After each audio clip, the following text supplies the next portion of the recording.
Okay, now I can see you. How you doing?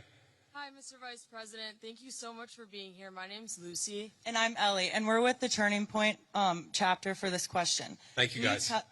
Yes. Can you tell us how your faith helps you in your role as Vice President? Well, I appreciate that. That is a very good question. And this is another way in which Charlie has affected my life. I would say that I grew up, again, in a generation where even if people had very deep personal faith, they didn't talk about their faith a whole lot.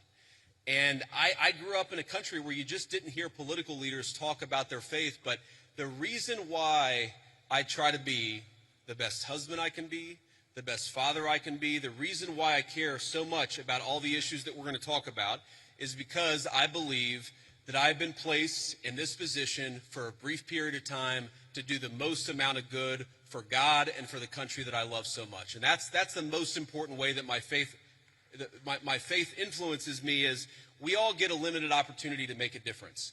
And if you believe as we believe, you believe that God, you believe that Jesus Christ has a plan. And sometimes we don't understand that plan. By the way, one way I don't understand that plan is why my friend lost his life 6 weeks ago.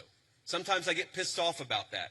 But what I remind myself is that there is a deeper rhythm, that Jesus Christ is the author of the fate of human history, and we are charged to do everything that we can to effectuate that vision, to make our country a more virtuous place, a more prosperous place where people can raise a family and not be persecuted for their faith, but teach their children their faith.